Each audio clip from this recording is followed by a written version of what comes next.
존경하는 국민 여러분, 재동포 여러분, 김진표 국회의장님과 선배 동료 의원 여러분, 더불어민주당 원내대표 박홍근입니다. 새 정부가 출범한 지 2달이 지났습니다. 우리 국민은 대선에서 누구를 선택했던지와 별개로 새 정부의 국정 운영에 힘을 실어줍니다. 새로운 시작은 누구에게나 희망과 기대를 갖게 하기 때문입니다. 40.3%의 득표율로 당선된 김대중 대통령의 취임 초기 지지율은 71%였습니다. 48.6%의 득표율로 당선된 윤석열 대통령의 최근 지지율은 32%입니다. 지난 대선에서 윤석열 후보에게 투표한 국민의 3분의 1이 지지를 철회한 것입니다. 곧 30%도 무너질 것이라는 예측마저 나옵니다. 출범한 지 2달 만에 새 정부의 국정 운영 지지율이 정권 말기의 레임덕 수준입니다. 이런 초유의 상황에 대해 윤석열 대통령은 지지율은 의미가 없고 국민만 생각하겠다고 합니다. 국정 운영 지지율이 국민의 여론인데 윤석열 대통령이 생각하는 국민은 도대체 어느 나라 국민입니까? 국민은 대선 이후 2달가량의 인수위 기간에 새 정부가 무엇을 하겠다는 것인지, 어려운 경제 상황에 어떻게 대처하겠다는 것인지 제대로 들어본 바가 없습니다. 오직 기억에 남는 것은 대통령실의 용산 이전뿐입니다. 취임 뒤 면밀히 검토해서 차분하게 추진해도 될 일을 단 하루도 청와대에 있지 않겠다는 고집으로 밀어붙였습니다. 인사 대참사에 비견되는 내각 인선은 부실한 사전 검증으로 4명이 줄줄이 낙마했습니다.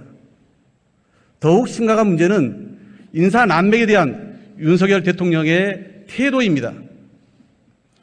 부적격 사유가 명백했던 정호영, 김승희 후보자조차 시간을 질질 끌며 인사 강행의 명분용으로 활용하느라고 코로나 재확산 국면에 보건복지부 장관이 공석인 결과를 초래했습니다. 만취 운전 경력 등으로 낙마 사유가 분명한 박순애 교육부총리의 임명을 강행하면서 언론과 야당의 공격을 받느라 고생 많았다며 공직 후보자의 당연한 검증 과정에 대해 부당하다는 식으로 반응했습니다. 잇따른 부실 인사로 지적을 받자 전 정권에서 지명된 장관 중에 이렇게 훌륭한 사람 봤냐며 반문도 했습니다. 이런 대통령의 태도에서 국민은 쓴소리에 귀를 닫은 오만과 불통을 절감했습니다. 이 정부가 소통의 상징이라 여기는 도어 스태핑은 더 이상 소통의 자리가 아니라 대통령의 말실수를 걱정하는 자리가 되었습니다. 대통령의 측근 챙기기는 도를 넘은 지 오래입니다. 검찰의 주요 보직은 온통 대통령과 인연이 있는 특수통들의 몫이 되었습니다. 내 식구 챙기기식의 검찰 인사는 대통령의 친정인 검찰 내부에서조차 지나치다는 비판의 목소리가 나오고 있습니다. 대통령실의 핵심 조직도 검찰 출신 측근들로 채워졌습니다.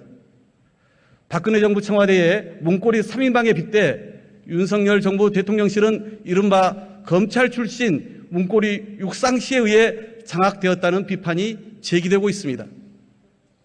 법무부, 행안부, 국정원 등 권력기관 정점에 한동훈, 이상민, 조상준 등 핵심 측근을 임명했습니다. 대한민국을 마침내 검찰공화국으로 만든 것입니다. 최근 연이어 불거지고 있는 대통령실 지인 채용과 김건희 여사 관련 인사 논란은 점입 가경입니다.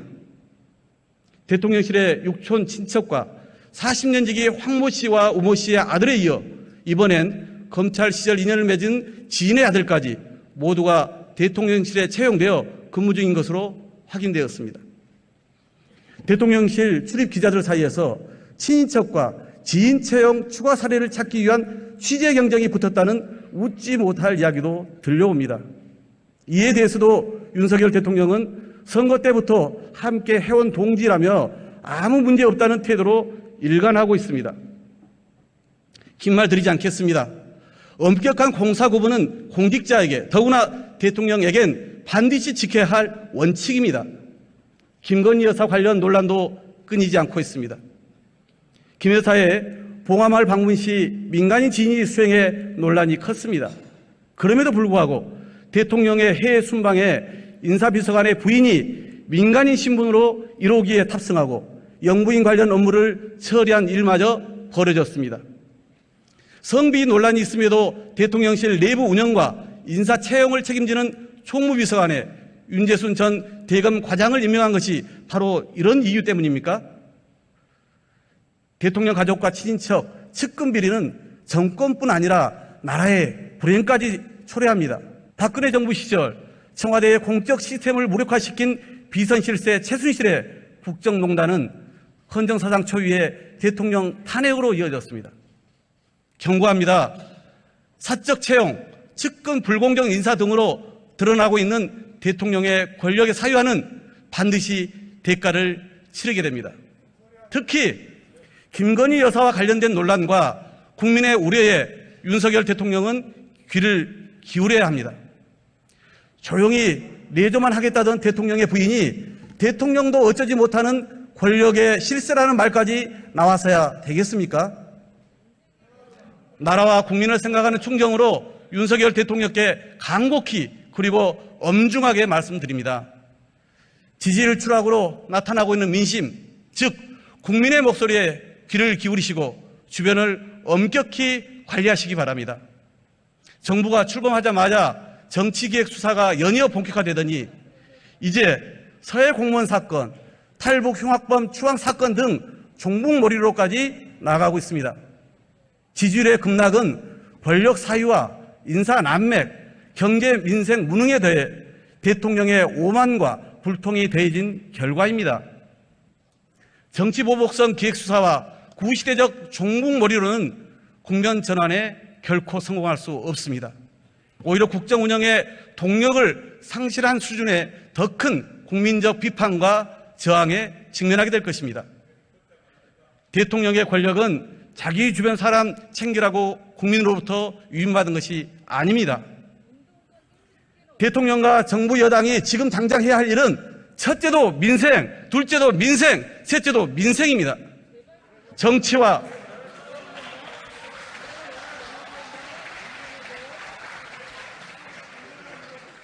정치와 국정 운영의 본질은 국민이 마음 편히 잘 먹고 잘 살 수 있도록 하는 것입니다. 더구나 지금은 비상한 경제 상황으로 대다수 국민이 불안하고 삶이 벼랑 끝에 내몰리는 위기 국면입니다. 윤 대통령과 정부 여당에 촉구합니다. 국정 운영의 기본으로 돌아오십시오. 무엇보다 경제와 민생에 집중하십시오. 원내 제1당인 더불어민주당은 경제와 민생을 제대로 챙기는 일이라면 초당적으로 협력할 것임을 분명히 말씀드립니다.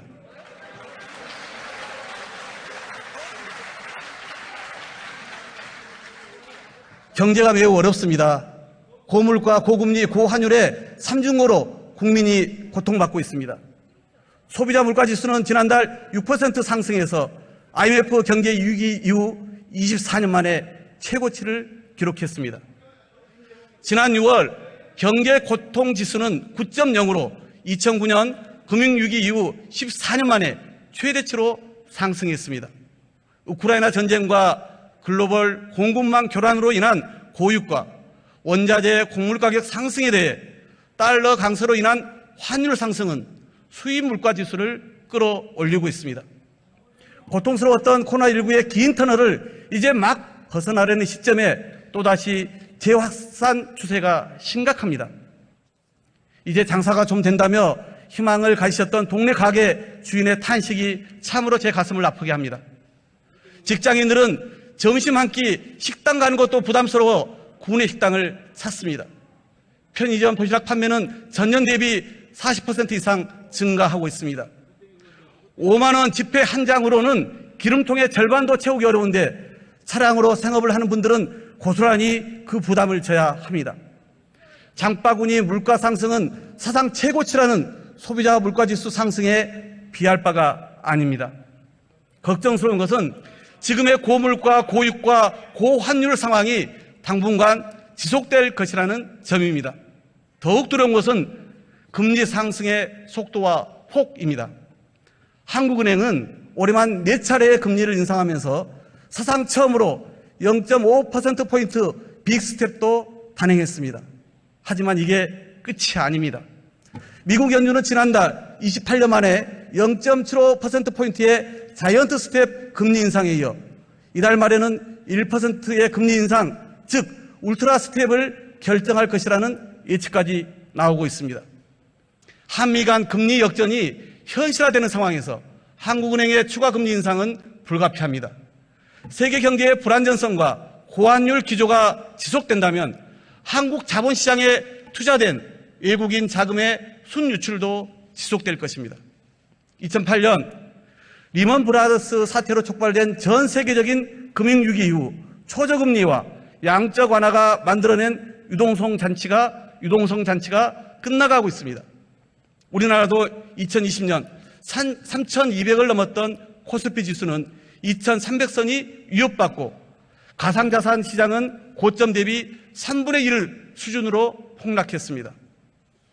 작년까지 폭등을 걱정했던 부동산 시장 역시 하락세로 돌아서서 내년이면 폭락을 걱정해야 하는 상황이 도래할 가능성이 높습니다. 주식담보대출과 연끌로 주택을 매입했던 국민들은 고금리로 인해 원리금 상환이 부담스러워지고 담보가치 하락에 울며 겨자 먹기식으로 집을 매도해야 하는 상황에 내몰릴 수 있습니다. 이미 작년 말 기준 1,800조 원을 넘어서 GDP 대비 세계 1위인 가계부채 문제는 그야말로 시한폭탄입니다. 금리 인상으로 대출금리가 7%가 되면 소득에서 최저생계비를 빼고 원리금도 갚지 못하는 국민이 190만 명이 넘을 것이라고 합니다.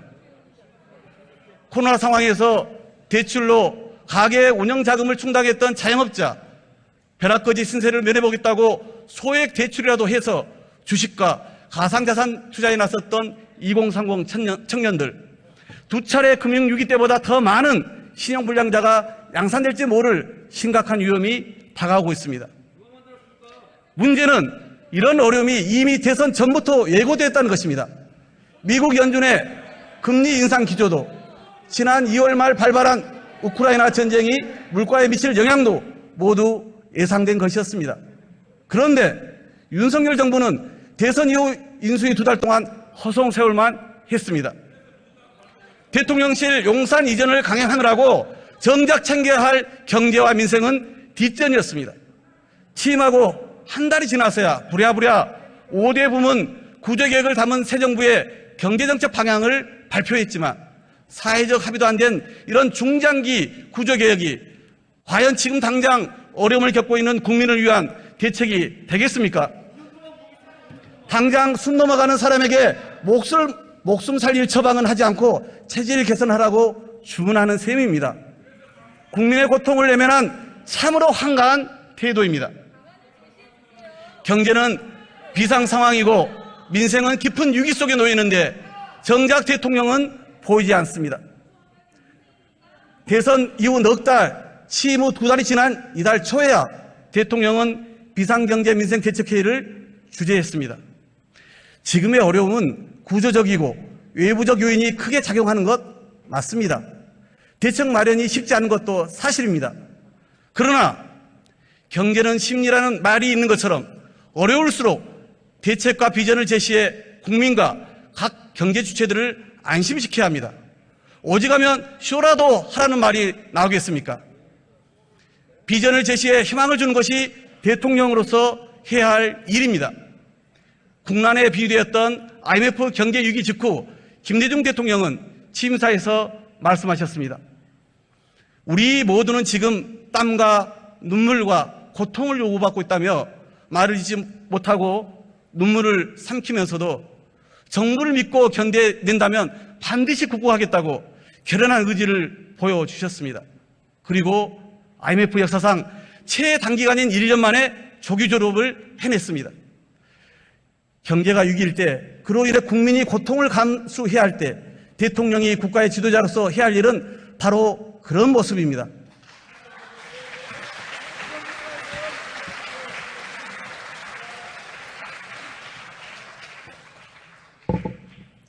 고통은 결코 평등하지 않습니다. 어려운 계층일수록 고통은 가중됩니다. 어려운 국민일수록 고통을 견딜 여력이 없습니다. 불평등한 사회경제 구조는 위기에 더 가혹합니다. 지금과 같은 위기 상황일수록 국가는 어려운 서민과 민생을 챙기는 데 온 힘을 다해야 합니다. 국가의 자원을 집중해야 합니다. 고물가와 고금리를 단기간에 해결할 수 없다면 어려운 국민이 견뎌낼 수 있도록 국가의 자원에 정책의 최우선 순위를 두어야 합니다. 재정의 역할이 절실한 때입니다. 무대처로 일관하던 윤석열 정부가 뒤늦게 처방을 내놓았지만 방향이 완전히 거꾸로 가고 있습니다. 법인세를 감세하겠다고 합니다. 우리나라 기업의 절반은 이익이 나지 않아 법인세를 내지 않습니다. 상위 1%의 대기업이 법인세의 80% 이상을 납부합니다. 결국 법인세 감세의 혜택은 한 해 수십조 원의 이익이 나는 삼성전자 등 재벌 대기업과 금리 인상기에 예대마진 폭리로 올해 1분기만 9조 원의 영업이익을 거둔 4대 금융지주 등에 돌아가는 것이 현실입니다. 대기업의 투자 유인을 명분으로 내세우지만 법인세를 낮추더라도 투자로 유인되지 않는다는 것은 이미 객관적 통계로 확인되었습니다.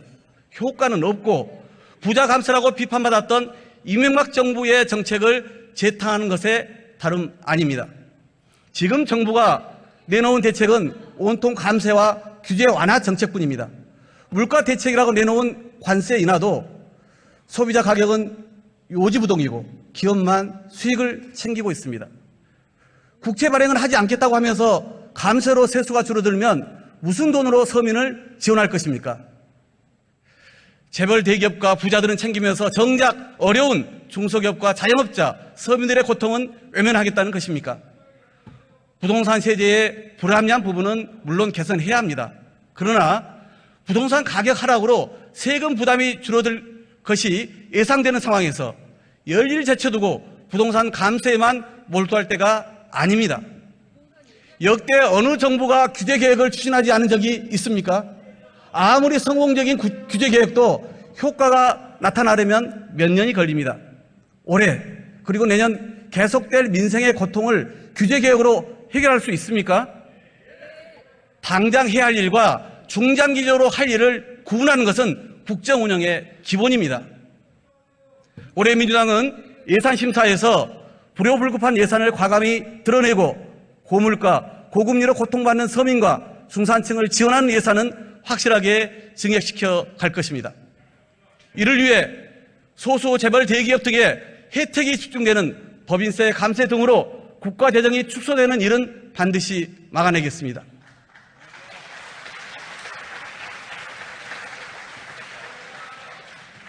민주당은 지난 한 달 넘게 민생 우선 실천단을 가동하여 시급하게 처리할 민생 입법 과제를 선정했습니다. 유류세 대폭이나 근로자 식비 비과세 한도 인상, 소상공인 코로나 피해 지원 확대, 화물자동차 안전운임제 일몰제 폐지, 중소기업 납품단가 연동제 도입, 장애인 이동권 보장, 대중교통비 한시적 환급 등입니다. 여야가 합의한 국회 민생경제특위와 해당 상임위가 가동되는 도 관련 입법을 우선적으로 처리하겠습니다.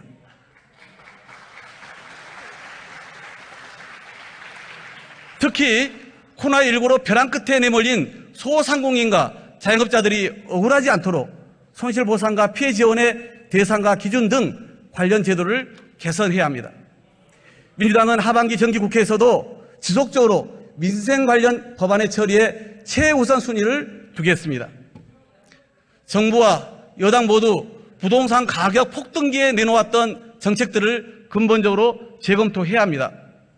부동산 폭락, 그리고 부동산 PF와 주택담보대출 부실화 위험에 대한 대책을 마련할 때입니다. 추가 금리 인상이 예정된 상황에서 가계부채 문제에 대한 대책도 정부가 책임있게 제시해야 합니다. 그런데 국회 청문회도 없이 임명된 김주현 신임 금융위원장의 취임 일성은 매우 실망스러웠습니다. 코로나 상황에서 올해 9월까지 대출 만기를 연장하고 원리금 상환을 유예해준 조치를 폐기하겠다는 것이었습니다. 곳곳에서 비판이 제기되자 뒤늦게 입장을 바꿔서 새출발 기금 채무 경감 프로그램 등을 발표했지만 이는 지난 5월 국회 추경에서 이미 반영된 것으로 9월 만기 연장 상환 유예에 대해서는 여전히 모호한 태도를 보이고 있습니다. 대출 만기를 연장해주고 대출 구조를 전환시켜주고 고금리 대출은 중저금리 대출로 갈아탈 수 있도록 지원하는 등의 적극적인 금융지원 정책이 절실한 상황입니다.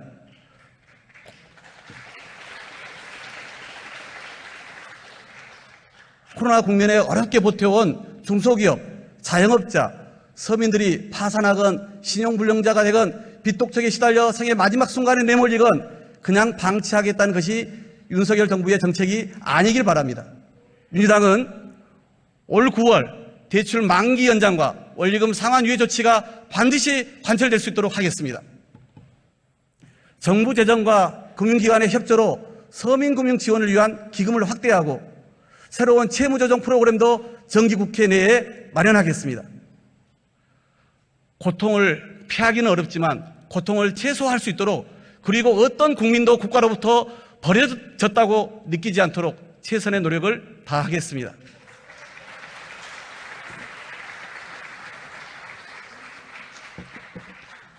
존경하고 사랑하는 국민 여러분, 민주당은 지난 대통령 선거와 지방선거에서 표출된 민심을 겸허히 받아들입니다. 2017년 대선 이후 연이은 선거 승리, 특히 압도적인 총선 승리와 의석수에 취해 오만과 독선에 빠지지 않았는지 깊이 성찰합니다. 무엇보다 국민의 삶을 개선하는 데 부족함이 많았습니다.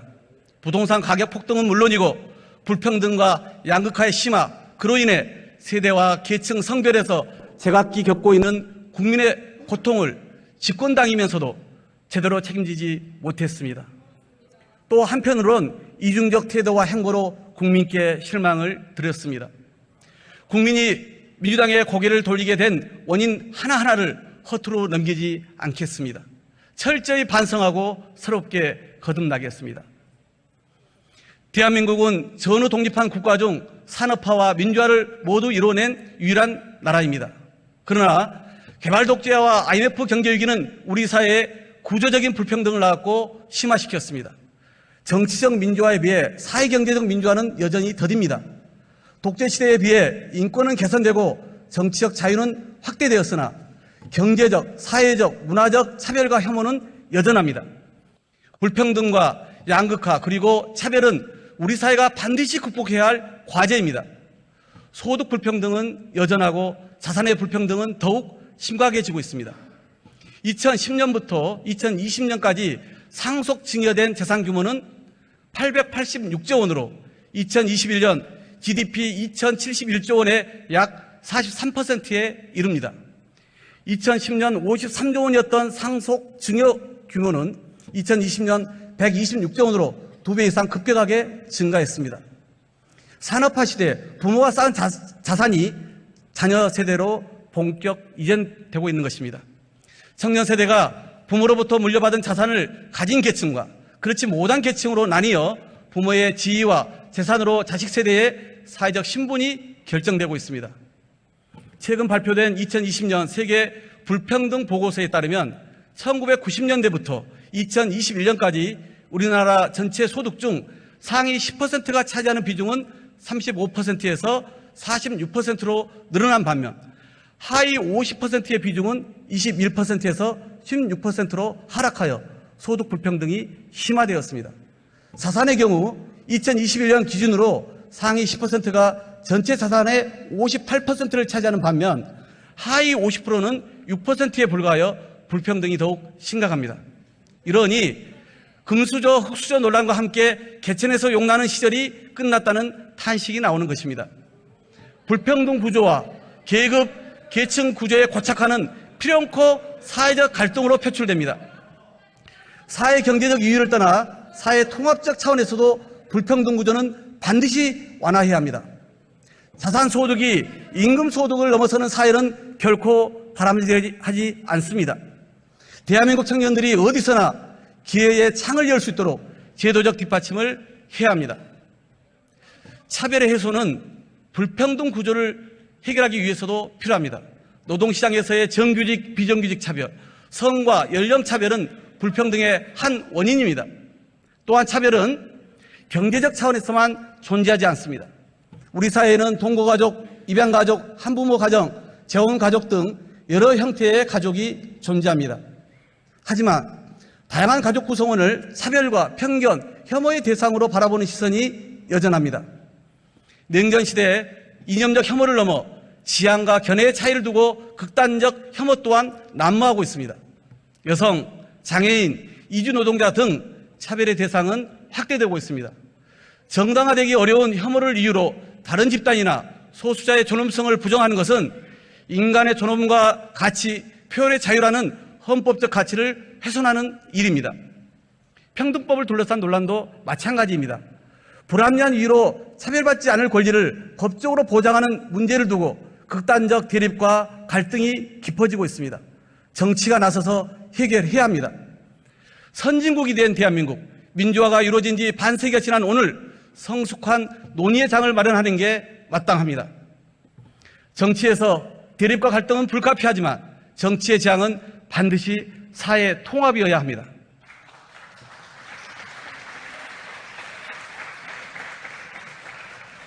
이념과 지역으로 갈라졌던 대한민국이 또다시 계층과 세대, 젠더로 갈라져서는 안 됩니다.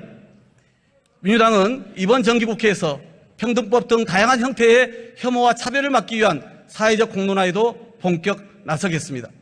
그 과정에서 모든 의견을 수렴해 가겠습니다. 국민의 여론을 존중하고 판단하겠습니다. 민주당은 대한민국이 처한 구조적 위기에도 과감하게 대처하겠습니다. 누구나 이야기하는 인구 문제의 위기는 한층 심각해지고 있습니다. 2018년 대한민국 합계 출산율은 0.97명으로 세계 유일의 1명 이하 출산율을 기록했습니다. 2년 뒤인 2024년이면 이마저도 0.7명이 될 것이라고 합니다. 20대 인구는 2021년에 640만 명이었지만 2040년대가 되면 261만 명으로 약 60%가 감소합니다. 2014년 274만 명이었던 만 5세 이하 아동수는 2026년이면 절반 수준인 148만 명으로 줄어듭니다. 국내 소비 시장은 축소되고 보육시설과 보육교사는 물론 초중등 교사와 교실이 남아돌게 됩니다. 2021년 기준 대학 정원은 48만 명인데 20년 뒤 대학 입학생은 20만 명에도 못 미칠 것으로 예측됩니다. 군 징집 자원도 채 10만 명이 안 되어 현재의 병력 규모는 아예 유지가 불가능해질 것입니다. 지난 대선에서 민주당이 공약한 선택적 모병제 도입을 본격 검토해야 하는 상황입니다. 저출생 문제는 대한민국의 미래를 위협하는 최대의 위기 요인입니다. 결코 애면할 수 없는 문제이고 근본적인 대책 마련이 필요합니다. 국가 돌봄 책임제를 과감하게 도입해야 합니다. 육아휴직제를 실질적으로 제도화해야 합니다. 공교육 범위를 대폭 확대하고 정부가 공급하는 택지에는 공공임대와 1, 2인 가구형 주택 공급을 확충해야 합니다. 인구 감소로 인한 소멸 위험 지역이 2015년 80곳에서 2022년 113곳으로 늘어 전체 228개 시군구의 절반 수준에 육박했습니다. 앞서도 지적했지만 인구 문제는 지역 간 불평등에 더해져 수도권 과밀과 지방 소멸이라는 양극단의 위기를 낳고 있습니다. 국토 균형 발전과 농촌 살리기, 농업 지원도 국가적으로 절체절명의 과제가 되었습니다. 저출생과 함께 세계사에서 가장 빠른 속도로 진행되고 있는 고령화 역시 우리 사회의 위기 요인입니다. 고령화는 빠른 속도로 복지 비용 증가를 초래할 것입니다. 2030 세대의 인구 비중은 급감하는데 복지 비용이 증가하면 미래 세대가 그 부담을 감당하기 어렵게 됩니다. 지금부터 적정 부담, 적정 급여의 구조로 복지 시스템을 근본적으로 개혁해야 합니다. 연금 개혁도 국민연금만이 아니라 기초연금, 국민기초생활보장법 등을 포함해 전반적인 노후소득 보장 체계 개편과 함께 가야 합니다. 더 나아가 저출생, 고령화, 4차 산업혁명 등 산업구조와 노동시장의 변화에 조응해서 전 국민의 기본적인 생활을 보장하는 적정선과 제도를 마련해야 합니다. 인구정책은 민주당만의 문제가 아닙니다. 여야가 입장차도 크지 않을 것입니다. 민주당은 국회 차원에서 이에 대한 사회적 합의를 추진하겠습니다.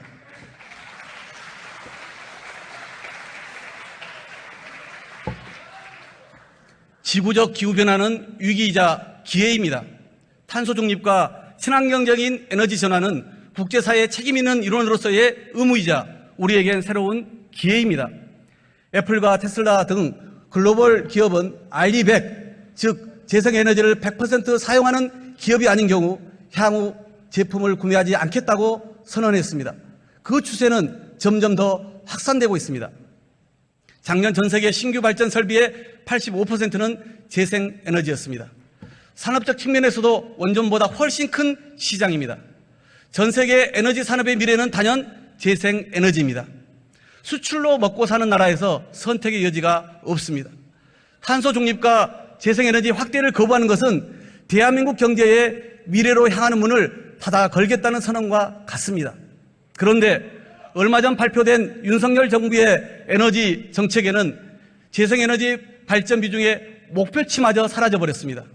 문재인 정부의 에너지 전환 정책이 바보 같은 짓이 아니라 윤석열 정부의 에너지 회귀 정책이 바보 같은 짓입니다.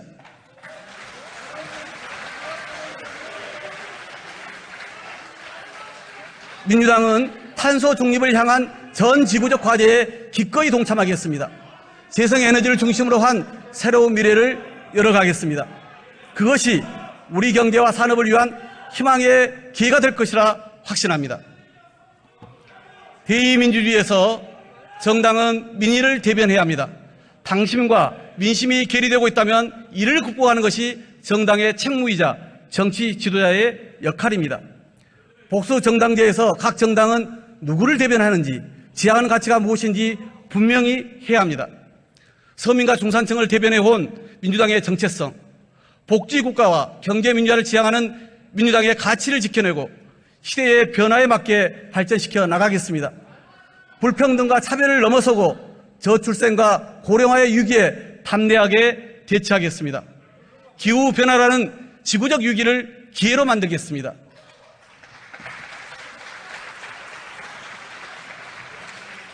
존경하고 사랑하는 국민 여러분, 민주당은 민심의 바다에서 진보의 가치를 지향하며 대한민국의 미래를 열어가는 진보적 대중정당으로 거듭나겠습니다. 국민 여러분께서 민주당의 부족한 점은 질책하시면서도 민주당이 새로운 미래를 담대하게 열어갈 수 있도록 늘 함께해 주시길 간곡히 부탁드립니다. 감사합니다.